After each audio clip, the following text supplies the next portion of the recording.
রাজনৈতিক নেতৃত্বদের কেন শিক্ষিত হওয়া উচিত, তার শিক্ষিত ব্যক্তিদেরই কেন রাজনৈতিক নেতৃত্ব করা উচিত, সেই বিষয় নিয়েই দারুণ একটা তথ্য দিয়েছেন সিপিএম নেত্রী দীপশিতা ধর।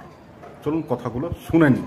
যেভাবে সাধারণত আমরা কোনো বিতর্ক সভা শুরু করি, আজকে হয়তো সেভাবে শুরু করার মতো মানসিক অবস্থা আমাদের অনেকেরই নেই। কারণ ওই বহুদিন আগে একজন লিখেছিলেন, তার কিছু কথা ধার করেই, মেয়েটির নাম তামান্না ছিল বটেক, বাপের ছিল না সুবিধাবাদের ছটেক, শাসক দলের বিজয় রথের উল্লাসে উঠোন ভাসে কিশোরী মেয়ের লাশে। মেয়েটির নাম তামান্না খাতুন। মেয়েটি আজ থেকে হয়তো 48 ঘন্টা আগেও এই সময় নিজের বাড়ির সামনে নিজের বাড়ির উঠোনে খেলে বেড়াচ্ছিল। যখন আমরা এখানে এই আলোচনা করছি তার কিছুক্ষণ আগেই বস্তায় মোড়া, প্লাস্টিকে মোড়া, পোস্টমর্টেম হওয়ার পর 11 বছরের শিশু তামান্নার লাশটা বাড়িতে এসে পৌঁছেছে।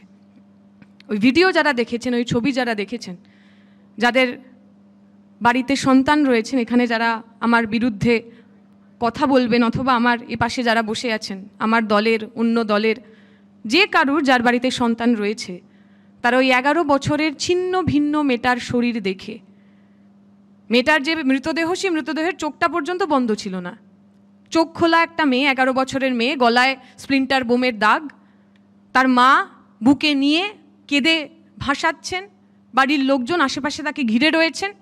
কি অপরাধ ছিল ওই মেয়েটার? 11 বছরের মেয়েটার অপরাধ কি ছিল?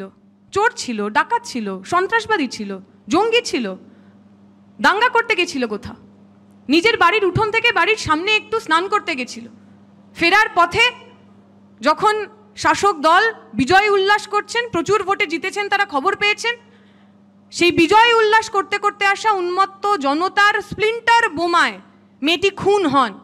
অনেকে কথা বলতে পারেন যেটা নিছক দুর্ঘটনা, বিজয় মিছিল থেকে একটা বোম হঠাৎ করে চলে এসছে, কিন্তু যারা ওই রিপোর্টিংগুলো দেখেছেন, ওর মা বাবার কথা শুনেছেন, বাড়ির লোকের কথা শুনেছেন, তারা জানেন ওটা কোনো নিছক দুর্ঘটনা ছিল না।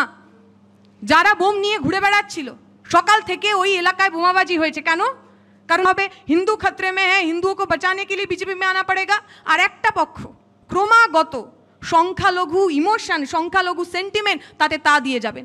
সংখ্যালঘু মানুষের ভালো থাকা, সংখ্যালঘু মানুষের চাকরি, সংখ্যালঘু মানুষের শিক্ষা, সংখ্যালঘু মানুষের সামাজিক রাজনৈতিক অধিকার, তা নিয়ে কোথাও কোনো কথা হবে না। অথচ এই সেন্টিমেন্টটা নিয়ে, সংখ্যালঘু সেন্টিমেন্ট নিয়ে প্রতিদিন প্রতি বছর পশ্চিমবঙ্গের বুকে নির্বাচন হয়ে যাবে। আমি আমার কথা দীর্ঘায়িত করব না, কিন্তু একটা কথা বলে আমি শেষ করব। আমি এই যখন নির্বাচনে লড়েছিলাম, আমার মনে আছে জগৎবল্লভপুর বলে একটি বিধানসভা কেন্দ্র, সেই বিধানসভা কেন্দ্রে প্রথম সকাল থেকেই আমরা শুনতে পাচ্ছি নানা জায়গায় নানা রকম অসুবিধা, আমার যারা এজেন্ট তাদের বসতে দিচ্ছে না। ওই এলাকার, আমি ইচ্ছা করে এলাকার নাম নিচ্ছি না, ওই ভদ্রলোকের, আমার কমরেডের সুরক্ষার খাতিরে আমি শুনলাম সকালবেলা ওনাকে মারধর করে বার করে দিয়েছে। ওই ভদ্রলোক গতবার পঞ্চায়েতে ওখান থেকে জেতা ক্যান্ডিডেট, নির্বাচনের সময় ওই গণনার সময় তার কাছ থেকে কেড়ে নেওয়া হয়েছিল যে সার্টিফিকেটটা। আমি যখন সেই ভদ্রলোককে নিয়ে বসাতে যাচ্ছি এজেন্টে হয়ে, আমি দেখলাম আমাকে প্রায় 100-150 লোক ঘিরে ধরেছেন। আমার সঙ্গে আমার ওই সরকার প্রণোদিত যে সিকিউরিটি গার্ড ছাড়া অন্য কেউ নেই। মিডিয়ার বন্ধুরা রয়েছেন, মিডিয়ার বন্ধুরা অনেকেই সে কথা সচক্ষে দেখেছেন। আমি যত এগোচ্ছি আমার আশেপাশের ভিড়টা আরও বাড়ছে, 150, 200, 300 হচ্ছে। তৃণমূলের লোকেরা, সংখ্যালঘু এলাকা, অকথ্য ভাষায় নানা রকম কথা বলছেন, এবং আমি শুধু দুহাত দিয়ে আমার ওই এজেন্ট ভদ্রলোকটিকে আটকে রেখেছি, যাতে কোনোভাবে ওর গায়ে যদি কোনো আঁচ লাগে, আমি আছি, আমার গায়ে আঁচ লাগবে, এই ভেবে ওর প্রতি যেন মারধর না হয়। তাকে ভিতরে নিয়ে গিয়ে বসানো হয়েছে। আমি দেখলাম ওই ছোট্ট আমাদের যে নির্বাচনী কেন্দ্র, সেখানে সবাই রয়েছেন, সেন্ট্রাল ফোর্স রয়েছেন, পুলিশ রয়েছেন, কিন্তু কেউ কিছু করতে পারছেন না। পুরো এলাকাটাকে ঘিরে নিয়েছে প্রায় 200-300 মব। ওই প্রথমবার আমার জীবনে আমার হাত কেঁপেছিল ভয়ে। আমার মনে হয়েছিল ওই এলাকা থেকে আমি হয়তো এই এজেন্টকে সুস্থভাবে নিয়ে বেরোতে পারবো না। পরবর্তীকালে আমি যখন বাইরে বেরোই, কথা বলার চেষ্টা করছি, ভিড়কে ডিফিউজ করার চেষ্টা করছি, হঠাৎ করে এক ভদ্রলোক তিনি এসে আমাকে বলতে শুরু করলেন যে, দীপশিতা, তুমি আমার নামাজ পড়ার গণ্ডগোল করছো। আমি একটু অবাক হয়ে গেলাম যে আমি তো একা এসেছি, আমার সঙ্গে সাঙ্গ পাঙ্গ কেউ নেই। যারা প্রথম থেকে চেঁচামেচি করছে, আমাদেরকে থ্রেট করছে, অশ্রাব্য ভাষায় কথা বলছে, তারা সব আপনার এলাকার লোক, তৃণমূলের লোক। তিনি আমার কোনো কথা শুনলেন না এবং তারও স্বরে এই একটা কথা ক্রমাগত বলতে লাগলেন, তুমি আমার নামাজ পড়াতে অসুবিধা করছো। পরে জানা গেল যে গুন্ডারা ওই আমার এজেন্টটিকে মারধর করেছিলেন, এই ভদ্রলোক যিনি হঠাৎ করে নামাজি হয়ে উঠেছেন, তিনি আসলে ওই লোকটির বাবা। পশ্চিমবঙ্গের গ্রামে গ্রামে তৃণমূল এইভাবেই ধর্মকে সামনে রেখে তার রাজনীতি, তার নোংরা রাজনীতি, তার হিংসার রাজনীতি করার চেষ্টা করেছে।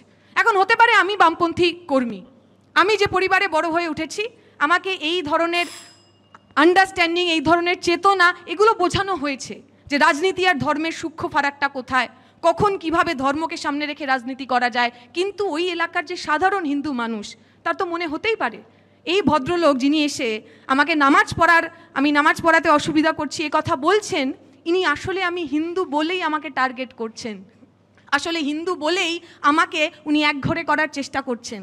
পশ্চিমবঙ্গের বুকে তৃণমূল বিজেপি দুজনে মিলে 2011 সালের পর থেকে ধর্মকে রাজনীতির মেন স্ট্রিম মূল কথা করে দিয়েছে। 2011 আগে অবধি যখন নির্বাচন হতো তখন আমরা শুনতাম কৃষি বনাম শিল্প, ডেভেলপমেন্ট প্যারাডাইম কি হবে, মডেল কি হবে, তাই নিয়ে বিতর্ক হতো, সেই রাজনীতির ওপর দাঁড়িয়ে ভোট হতো। আর আজকে 2025 সালে দাঁড়িয়ে আমরা দেখছি রাস্তার মাঝখানে পুকুর হয়ে গেছে। এত টাকা খেয়েছে তৃণমূলের নেতারা যে সে রাস্তা নেই। রাস্তার এক পাশে তৃণমূলের একজন ঝান্ডা নিয়ে বলছে জয় জগন্নাথ, রাস্তার ওপাশে একজন বিজেপির ঝান্ডা নিয়ে বলছেন জয় শ্রীরাম। এই জয় শ্রীরাম এবং জয় জগন্নাথ, এই দুজনকে আলটিমেটলি রাজনীতিতে এনে আসলে শ্রীরাম এবং জগন্নাথের যারা পুজো করেন তাদেরই যে ভবিষ্যৎটা লোপাট হয়ে গেছে, এই গতকালের নির্বাচন, গতকালের হিংসা আরেকবার সেই আয়নাটার সামনে আমাদের দাঁড় করিয়ে দিয়েছে। ধন্যবাদ।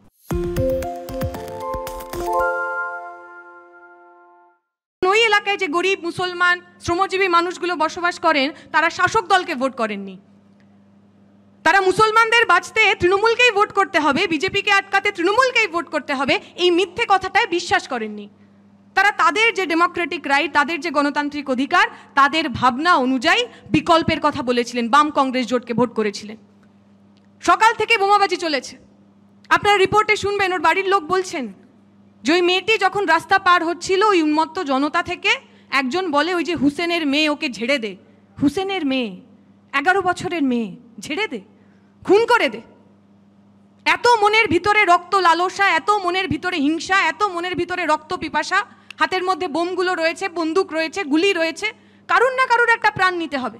বড়দের নেওয়া যাচ্ছে না, 11 বছরের মেয়ে, তাকে নিকেশ করে দে, খুন করে দে। বাংলা নিজের মেয়েকেই চায়। বড় বড় বোর্ডিং, বড় বড় ওই ব্যানার হোর্ডিংয়ে ভরে গেছিল পুরো আমার কলকাতা, পুরো সারা দেশ, সারা বাংলা। বাংলা নিজের মেয়েকেই চায়, অথচ 11 বছরের তামান্নার বাঁচার অধিকার নেই। বাংলা 11 বছরের ওই ছোট্ট মেয়েটা, তাকে বাঁচতে দেবে না, তাকে বাংলা চায় না। পুলিশের কথা অনেকে বলবেন, ওর বাড়ির লোকজন বলেছে পুলিশের ওপর আমাদের আস্থা নেই। আমরা বলছি পুলিশ মন্ত্রীর ওপর আমাদের আস্থা আছে। সেই তিলোত্তমার ঘটনা থেকে আজকে তামান্না রাজ্যের প্রথম মহিলা মুখ্যমন্ত্রী, রাজ্যের প্রথম মহিলা পুলিশ মন্ত্রী। প্রশ্ন করব না আমি একজন মহিলা হিসাবে, বাংলার নাগরিক হিসাবে, আমার রাজ্যের প্রথম মহিলা মুখ্যমন্ত্রী, মহিলা পুলিশ মন্ত্রীকে প্রশ্ন করব না? তিলোত্তমার, এই তামান্নার এর বিচার চেয়ে আমরা প্রশ্ন করব না? গতকাল যখন আমাদের নেতৃত্ব ওখানে গেছে, পুলিশের সাথে কথা বলার চেষ্টা করেছে, তারা বলছেন বাড়ির লোকজন স্পষ্টভাবে নামের তালিকা দিয়েছেন, এরা এরা জড়িত ছিল। এখনো তাদের মধ্যে বেশিরভাগ লোক অধরা, তাদের কারুর গায়ে এতটুকু আঁচ পর্যন্ত আসেনি। প্রশ্ন করব না আমরা? কোন পুলিশের ওপর ভরসা রাখবো?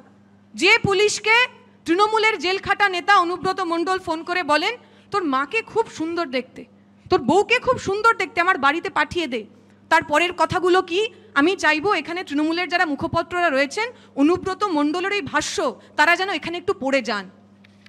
কারণ আমার যে রুচি, আমার যে শিক্ষা, আমার যে মিনিমাম রাজনৈতিক বোধ, তাতে আমি কথাগুলো উল্লেখ করতে পারবো না, আপনাদের সামনে বলতে পারবো না। কি হয়েছে এখনো পর্যন্ত অনুব্রত মণ্ডলের বিরুদ্ধে? মহিলা কমিশন, রাজ্য মহিলা কমিশন স্টেপ নিয়েছেন।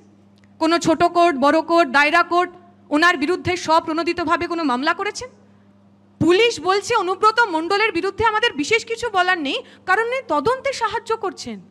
আপনি ভেবে দেখুন, তৃণমূলের এখানে যারা বসে রয়েছেন আমি তাদেরকে বলবো, আপনাকে ফোন করে কেউ যদি এ কথা বলে আপনার বাড়ির মহিলাদের রেপ থ্রেট দিচ্ছে, ধর্ষণের হুমকি দিচ্ছে, সেই লোকটি, সেই ক্রিমিনালটি তিনি ঘুরে বেড়াবেন, আর যে পুলিশ আমার ট্যাক্সের টাকায় আমার পরিবারের মানুষজন, সাধারণ লোককে নিরাপত্তা দেওয়ার জন্য তৈরি করা হয়েছে, তিনি বলবেন তাকে আমরা কিছু করছি না কারণ তিনি কোঅপারেট করছেন, তদন্তে সহযোগিতা করছেন।